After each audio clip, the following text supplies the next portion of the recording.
It was a quiet Saturday morning in a small Midwestern town when 32-year-old David Harmon leaned back in his creaky wooden chair, scrolling through yet another online article about how the stock market was only for the wealthy. He wasn't rich. Far from it.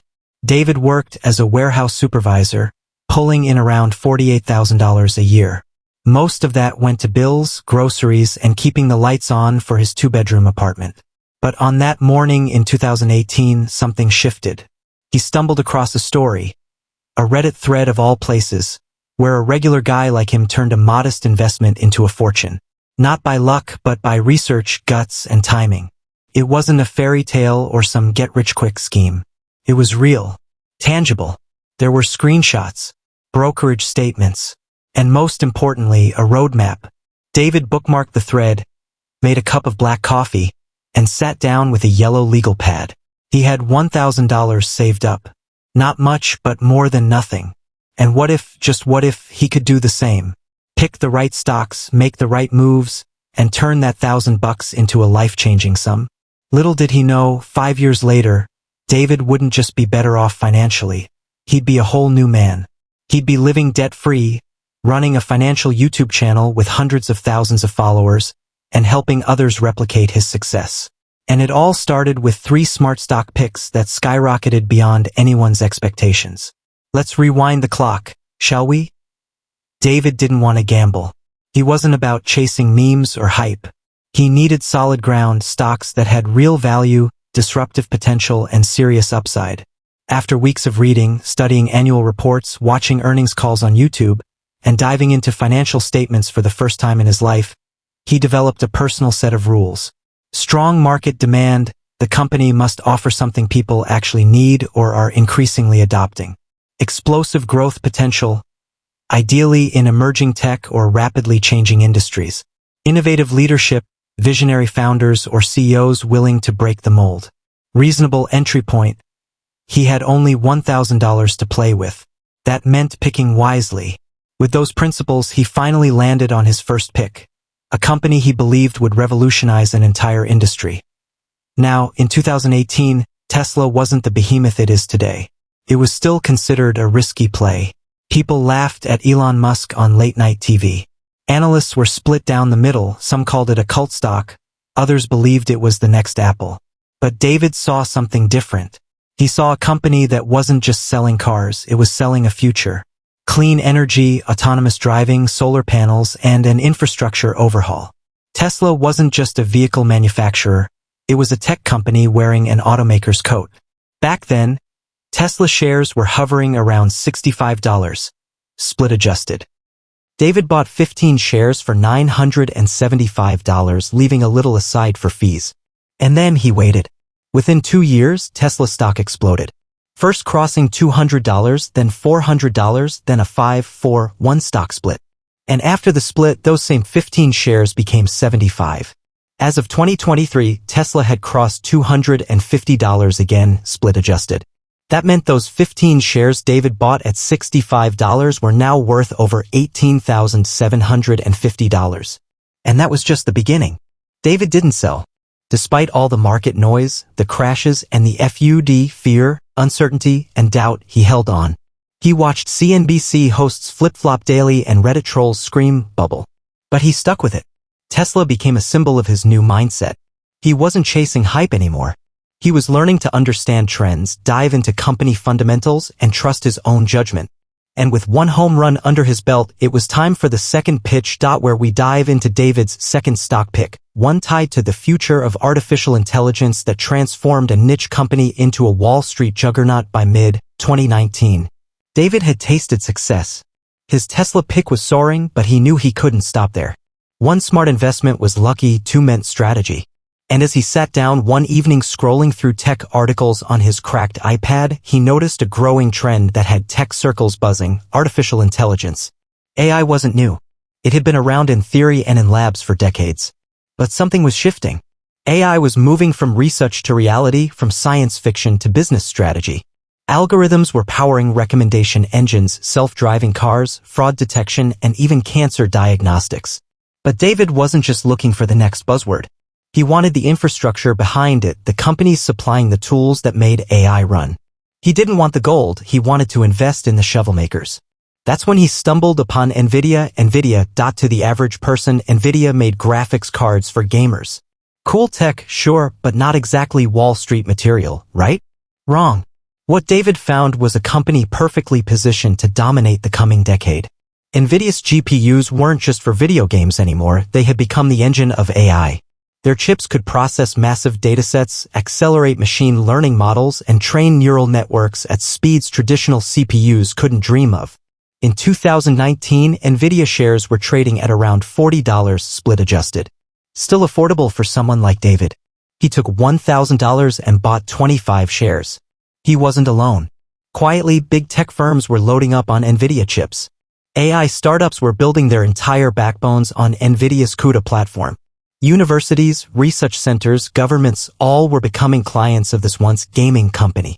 Then came the explosion. As AI found its way into every industry, from automated logistics to smart assistants and robotic surgery, NVIDIA's revenue skyrocketed. Data centers began to outpace gaming as their primary growth sector. And then came ChatGPT. In late 2022, when OpenAI's chatbot became a household name, the public began to understand what insiders already knew: the future runs on AI, and AI runs on NVIDIA. By 2023, NVIDIA shares had surged past $500 split adjusted. David's 25 shares, bought at $40, were now worth over $12,500. Add that to his Tesla gains, and David was now sitting on over $31,000 just from 2 stock picks. And he still had one more ace up his sleeve. At this point, David's confidence was at an all-time high, but so was his caution. He didn't want to get greedy. He reminded himself of Warren Buffett's old quote, "Be fearful when others are greedy, and greedy when others are fearful." He didn't chase trends. He anticipated them. So what was the next big shift coming? He believed it wasn't just about tech. It was about how we power tech, the fuel for everything digital. That led him to his third and final pick, a lesser-known company in 2020 that would go on to become the heart of the green energy revolution. By 2020, the writing was on the wall. Clean energy wasn't just a fad, it was a global movement. Countries were pushing aggressive carbon neutrality goals. Automakers were phasing out gas-powered vehicles. Solar panels were going on more rooftops. And one sector was quietly exploding in the background: energy storage. David began researching not just solar companies, but battery tech. If electricity was the new oil, batteries were the new barrels. That's when he found the diamond in the rough and what would become the most explosive stock of his portfolio. Where we unveiled a third stock, a clean energy company that turned David's final $1,000 investment into a small fortune. This one took Wall Street by complete surprise. David was riding high. His Tesla and NVIDIA investments had performed beyond imagination. His original $2,000 had grown into over $30,000, and he wasn't even done yet. But if there was one thing he had learned, it was this: don't chase what's already hot. Find what's heating up next. And in 2020, that was energy storage. Sure, people were talking about solar panels and EVs, but what about the thing that powered it all? The batteries. Without efficient, scalable, and long-lasting battery technology, none of it would work. And David, deep into his late-night research habits, kept seeing the same company name pop up in niche forums, tech articles, and quarterly investor reports. A name that, at the time, wasn't being hyped on mainstream news. When David first looked into Enphase Energy, the stock was trading around $4 a share split adjusted in early 2020. The company made microinverters and energy storage solutions for solar systems. Basically, Enphase took power from your rooftop and made it usable efficiently, safely, and smartly. But here's what made it different. Decentralized energy. Enphase believed in homes generating and managing their own energy. In a world facing grid instability and rising demand, this was huge. Software plus hardware, it wasn't just making inverters.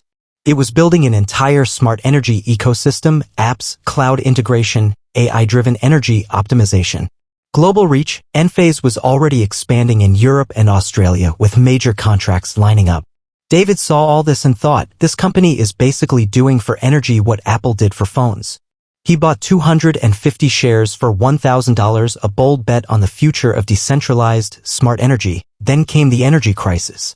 Fuel prices surged. Climate change debates intensified. Countries fast-tracked green energy laws. And solar installation numbers went through the roof. As homeowners looked for independence and stability, Enphase became the go-to solution. By 2023, EMPH had exploded to over $300 per share pre-split. David's $1,000 investment was now worth $75,000. That's right, 75 grand. From a company most people had never even heard of when he first bought it. His total portfolio? Over $106,000, and it had only taken 5 years. But this story isn't just about numbers. It's about mindset, strategy, patience. David didn't become rich by being lucky. He did it by studying emerging trends before they became mainstream, believing in innovation, not just price tags, staying in the game even when things got shaky. There were times he wanted to sell. During COVID, during tech pullbacks, when media was screaming recession. But every time he zoomed out, he looked at the long-term trajectory of the companies he believed in. And that belief paid off. By 2023, David was no longer just a warehouse supervisor. He had started a YouTube channel teaching others how to spot game-changing companies early. His story had gone viral. He was invited on podcasts, featured in online finance mags, and was working on his first book, From $1,000 to Freedom. More importantly, he was mentoring others from small towns and working-class backgrounds. He wanted everyone to know you don't need to be a Wall Street insider to build wealth. You just need curiosity, courage, and a willingness to learn. We explore what happened after the wealth, the challenges David faced, the pressure of success, and how he stayed grounded while the world suddenly started paying attention. By the time 2023 was winding down, David Harmon wasn't just another guy with a brokerage account anymore. He had become the guy who beat the market. His story was featured in articles like From Broke to $100,000, The Man Who Spotted Tesla, NVIDIA, and Enphase Early, and interviews rolled in from financial influencers, podcasters, and even cable news. But with the spotlight came pressure, and David was beginning to feel it. Suddenly, every message in his inbox was someone asking for the next big stock. His YouTube comments were flooded with people begging for the next Enphase or the next NVIDIA. He started getting pitched shady crypto projects and penny stocks. And the most surprising part? Some of his old friends started treating him differently, like he had joined a secret club they weren't invited to.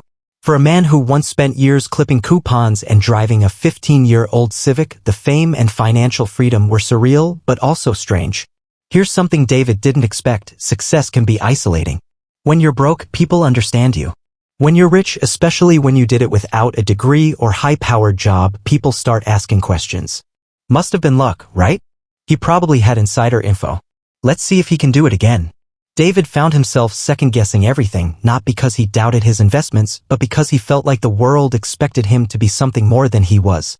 He was just a guy who took the time to learn, who made 3 bold but informed bets. But in America, when a regular guy wins big, people assume there's a catch. So David did something few expected. He pulled back. He stopped making weekly videos. He unplugged from social media. He went back to his notebooks and market research. He wasn't interested in hype. He didn't want to become a finance influencer. He wanted to stay a student of the market, always curious, always learning. He wrote a note to himself and taped it to his desk. The goal wasn't to get rich. The goal was to get free. Free from debt. Free from fear. Free to choose. And with that mindset, he began quietly building a new investment philosophy, not just about multiplying money, but preserving it, using it, and teaching others to do the same. That year, David started something small but powerful, a local investor club in his town's community center. It wasn't fancy, just a whiteboard, some fold-out chairs, and a projector. But every Tuesday evening, people would show up. Teachers, bartenders, retired truck drivers, even high school kids. David would break down companies in simple terms, show how to read an earnings report, explain why hype isn't a strategy, and most importantly, he'd remind them that they were smart enough to do this too. He didn't charge a dime. His motto? If Wall Street has a playbook, it's time Main Street gets a copy. And for every person who left those meetings feeling empowered, David felt something even greater than wealth. He felt purpose. By 2024, David's portfolio had ballooned further. He'd reinvested some of his profits wisely, not in high-risk stocks, but in dividend-paying giants, index funds, and a few more innovative plays. But the core remained untouched. Tesla, NVIDIA, Enphase. He often said, you only need a few great decisions in your life. Just don't interrupt them. Where we close out the story with powerful takeaways, the mindset David shares with new investors, and a final reflection on what real wealth means in today's America. T's 2025 now, and David Harmon's story has become somewhat of a legend, not because he started with millions, but because he didn't. He was never a hedge fund guy.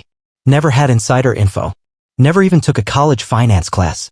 What he did have was an open mind, a willingness to learn, and a vision of something better than paycheck-to-paycheck life. David now manages a seven-figure portfolio, speaks at finance summits, and continues to teach regular folks about the power of investing. But if you ask him what made the biggest difference, he'll always tell you it wasn't the stocks, it was the mindset. Here are the 5 most powerful lessons David shares every time he talks to a new investor group, podcast audience, or online subscriber. Most people never invest because they think they need thousands of dollars. David started with $1,000. That's it. He skipped buying a new phone and picked up stocks instead. Small beginnings, he says, build big endings. David never bought stocks because they were trending on social media. He looked for real-world change, the shift toward EVs, the explosion of AI, and the rise of clean energy. He reminds people that by the time a stock is trending on TV or Reddit, the biggest gains are often gone. Think like a time traveler, he jokes. Invest in where the world is going, not where it is. During market crashes, corrections, and panic sell-offs, David didn't flinch. He zoomed out, studied company fundamentals, and remembered why he bought in the first place. Most people lose not because they picked the wrong stock, but because they picked the right one and didn't hold long enough. David didn't just think in days or quarters, he thought in years. That $1,000 to $100,000 journey wasn't instant. It took time, patience, and consistency. He often says in investing, the only people who win big are the ones who stop trying to win fast. This one surprises people. Even though David could now afford anything he once dreamed of, a fancy car, a bigger house, luxury vacations, he hasn't changed much. Same jeans. Same truck. Same small-town roots. Why? Because David says the real win wasn't the money, it was the freedom. Freedom to help his parents retire. Freedom to volunteer at his church. Freedom to teach others without worrying about charging for it. And most importantly, freedom from fear. Fear of bills. Of losing a job. Of not having enough. In one of his last viral videos, David looked into the camera and gave his audience, mostly working-class Americans, a final message. Wall Street's not gonna save you. Politicians won't either. But there's this powerful, quiet tool in your pocket, your brain.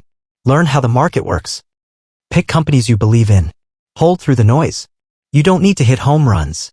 You just need to stop sitting in the dugout. This country rewards action, smart, patient, informed action. And if I can do it from a warehouse floor with $1,000 and a half-broken laptop, you can too. David's story isn't really over because it's not just his anymore. Thousands of Americans now echo his philosophy. From high school teachers to military veterans, retirees to single moms, people are picking up their own $1,000 and daring to believe it can change their life. And maybe, just maybe, the next great investing legend is out there right now. Listening. Learning. Getting ready to bet on the future.